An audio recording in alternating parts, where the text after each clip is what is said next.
السلام علیکم ورحمۃ اللہ وبرکاتہ۔ الحمد للہ رب العالمین والصلاة والسلام علی خیر خلقہ محمد وعلی آلہ وصحبہ اجمعین ومن تبعہم بإحسان الی یوم الدین۔ رب اشرح لی صدری ویسر لی امری واحلل عقدۃ من لسانی یفقہوا قولی۔ سامعین کرام، مسلمان ہمیشہ اپنے دینی یا دنیاوی فائدے کے پیچھے رہتا ہے۔ وہ چاہتا ہے کہ زندگی اس کی ایسی گزرے کہ دنیا میں بھی کامیاب رہے اور آخرت میں بھی اسے کامیابی نصیب ہو۔ ایک بات جو ہماری طرز زندگی کا حصہ ہونا چاہیے، جو ہماری زندگی گزارنے کا حصہ ہونا چاہیے، کہ ہمارے پاس نیک دوست ہوں۔ یہ بہت بڑی بات ہے۔ آپ کے پاس اپنی ذات ہے، فیملی ہے، بچے ہیں، بہت کچھ ہیں، لیکن زندگی میں ایک بہت ہی خوبصورت چیز، حسین چیز یہ کہ انسان کے پاس مخلص دوست ہوں، نیک دوست ہوں، اچھے دوست ہوں۔ بات یہ کرنی ہے آج کی ان کا فائدہ کیا ہے، ایسے دوستوں کا فائدہ کیا ہے۔ صحیح بخاری صحیح مسلم کی ایک لمبی حدیث ہے کہ اللہ تعالیٰ کے کچھ فرشتے راستوں میں یہاں وہاں گزرتے ہیں، اور جب ان کو ذکر کی مجلس ملتی ہے، جہاں اللہ تعالیٰ کا ذکر ہو رہا ہے، جہاں دین کی باتیں ہو رہی ہیں، جہاں کتاب و سنت کی بات ہو رہی ہے، وہاں جا کے بیٹھ جاتے ہیں۔ لمبی حدیث ہے، اس کے آخر بھی یہ ہے کہ اللہ تبارک و تعالیٰ اپنے ان فرشتوں سے کہتا ہے کہ میں تمہیں گواہ بناتا ہوں کہ میں نے ان تمام لوگوں کو جو اس مجلس میں بیٹھے ہوئے میں نے معاف کر دیا۔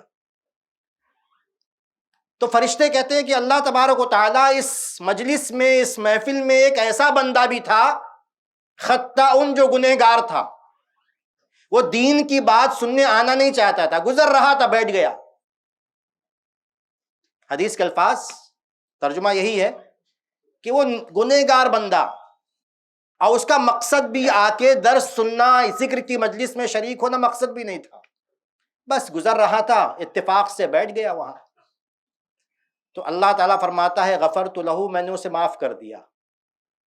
اور جو لفظ اللہ تبارک و تعالیٰ نے کہا ہے ایسے نیک لوگوں کے بارے میں، نیک دوستوں کے بارے میں، کہ ہم الجلساء لا یشقی جلیسہم، یہ ایسے نیک لوگ ہیں، ایسے ہمنشین ہیں، ایسے ساتھی ہیں کہ ان کے ساتھ رہنے والا ناکام و نامراد نہیں ہو سکتا۔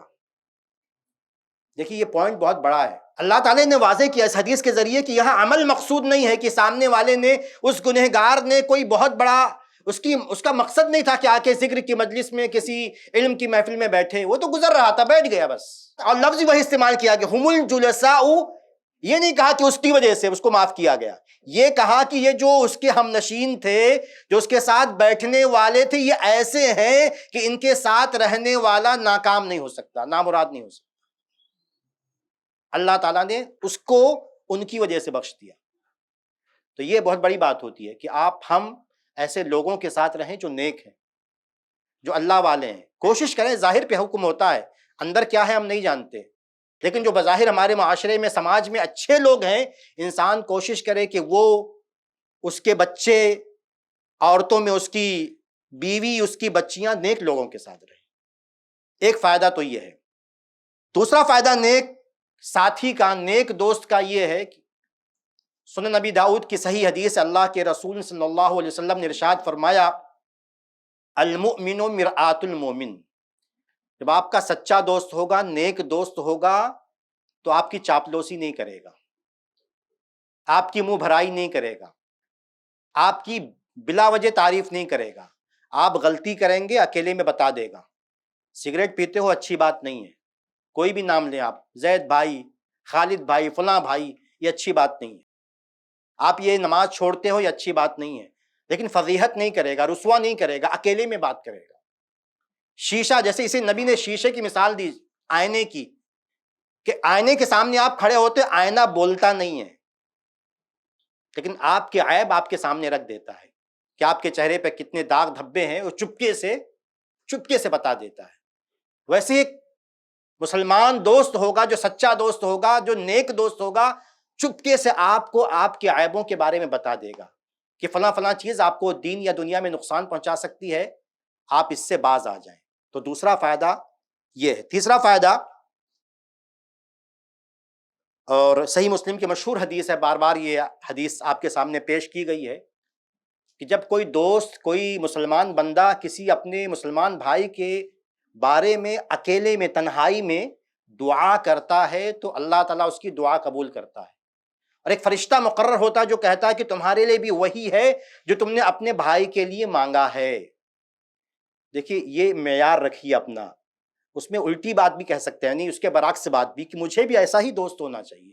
اگر میں کسی کا دوست ہوں تو جو خوبیاں ہم دوستوں میں تلاش کر رہے ہیں وہ خوبیاں ہمارے اندر بھی ہونی چاہیے، کہ میں اپنے دوستوں کے لیے تنہائی میں ان کے لیے دعا کروں. اور ایسا ہی دوست تلاش کرنا چاہیے جو بغیر کسی مفاد کے، کسی غرض کے، مطلب کے، میرے لیے، میری زندگی میں اور میرے بعد وہ زندہ رہا، میں مر گیا تو میرے مرنے کے بعد وہ دعا کرے. اگر آپ اپنے دوست کے لیے مرنے کے بعد، اس کی وفات کے بعد دعا کر رہے ہیں تو حقیقت میں آپ اس کے سچے دوست تھے، آپ اس کے مخلص تھے. اور اس کی وفات کے بعد آپ نے اس کو اپنی زندگی کی کتاب سے نکال دیا، وہ صفحہ پھاڑ دیا ہے، آپ سچے دوست نہیں تھے. تیسری بات یہ ہے، اگر آپ ایسا دوست تلاش کیجئے جو آپ کے لیے دعا کرے، آپ کا خیر خواہ ہو، جو آپ کی آخرت کی بھلائی چاہے. چوتھی اور آخری بات کہہ کے بعد ختم کرتے ہیں. فائدے بے شمار ہے، لیکن آج چوتھی اور آخری بات کہ اگر آپ کسی سے محبت کریں گے وہ آپ سے محبت کرے گا. اس کا فائدہ کیا ہوگا؟ اگر اللہ تعالیٰ کے لیے محبت ہے، اس کے نیک ہونے کی وجہ سے محبت ہے، آپ اس کے ساتھ بیٹھتے ہیں کیونکہ اس کے ساتھ بیٹھتے ہیں تو علم کی باتیں سیکھتے ہیں، دین کی باتیں سیکھتے ہیں، اچھی باتیں بتاتا ہے، گناہ کی دعوت نہیں دیتا، گناہ کی طرف نہیں لے جاتا ہے. اس کا فائدہ یہ ہوگا کہ اللہ تعالیٰ آپ سے محبت کرنے لگے گا.